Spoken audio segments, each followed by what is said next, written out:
be kind of hard right now.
Sure.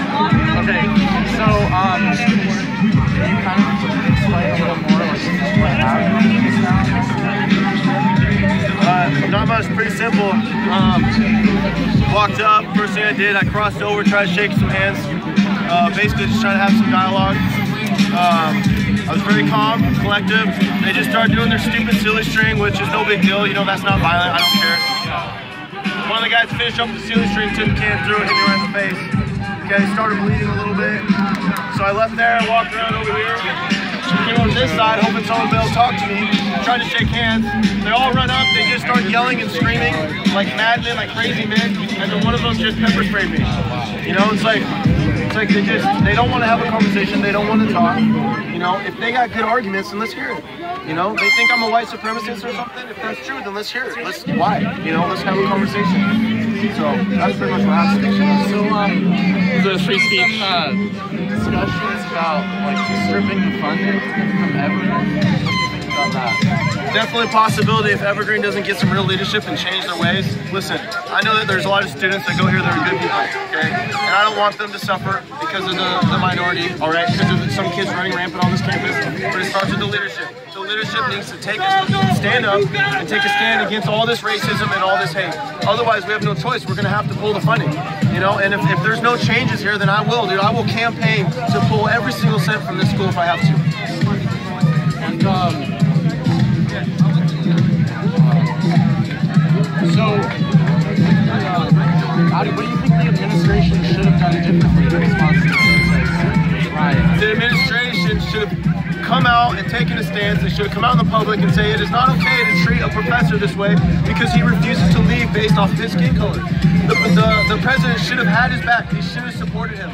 When the students blocked the police officers from reaching the professor, the president should have stood up and said, everyone who does that is gone, is expelled. He needs to come out and make a statement and say, we will not put up with this in this campus anymore.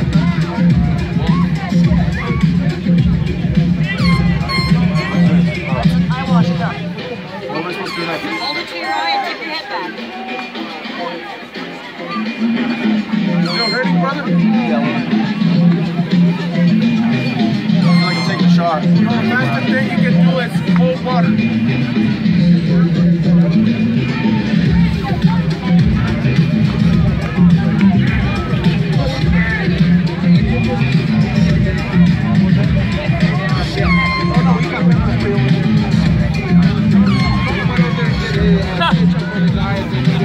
Oh, you got glitter balls! Awesome! I was standing right next to Joey. I was saying how you doing, man.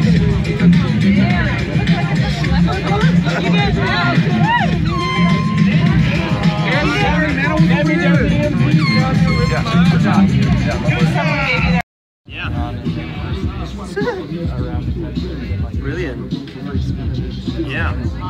Yeah. Okay. So, first off, are you a student? No, I'm not a student anywhere now. Okay. Why are you here at the protest?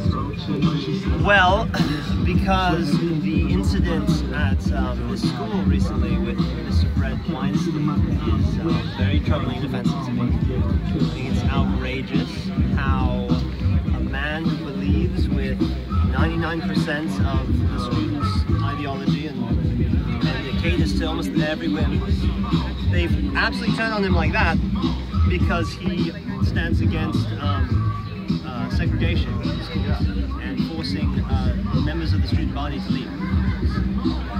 It's outrageous, and the way he's been treated and the way that they have smeared him, I think that Evergreen is the ultimate example of the problems with social justice ideology on university going awry, and it is a disaster.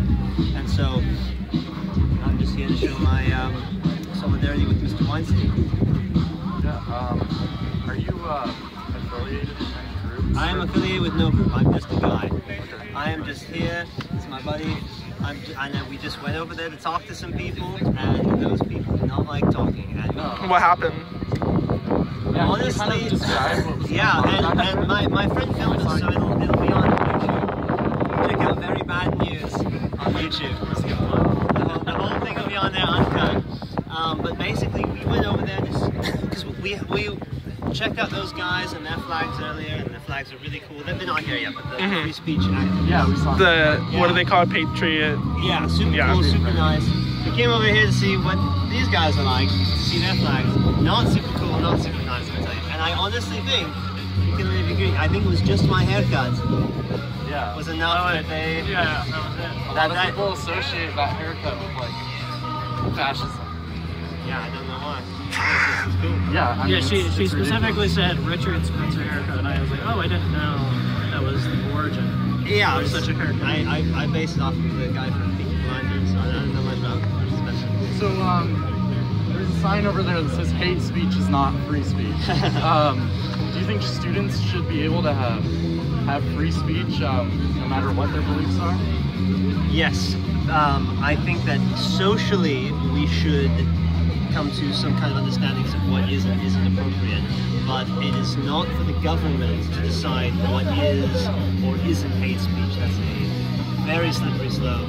I do not want to give that kind of power to the government. So that's one. So I know people like Representative Manwiller have described the bill like to strip funding from the college. Yeah. Are you in agreement with that? Well, yeah. I mean, if the school can be held hostage, if the students can take over like they're an insurgency force and hold the president hostage and hold his hand when he goes to the bathroom and stuff. Yeah. And if they can preach ideologies that promote segregating an entire population of school because of their ethnicity, yeah. I think the best way to shut down that kind of stuff, that kind of hatred and that kind of environment is to defund the schools that act that way. Okay. How do you think the administration should have handled the situation? They should have done it differently. Any student, well, first of all, they shouldn't have even entertained the notion of sending students of a certain race home. Or not sending them home, but encouraging them to not show up. That's not an inclusive space, that's segregation's opposite. But second of all, the students who stormed the building and demanded Weinstein's removal should have been told to leave or expelled if they didn't leave. Simple as that. Expel the students who think that the school is theirs to take over as if they're a military force. Expel them. They don't belong in school. Okay, well, thank you so much. Oh my God. My Thank you. Thank you so What's your first name? Colton. Colton. Such a pleasure. Thank you so much.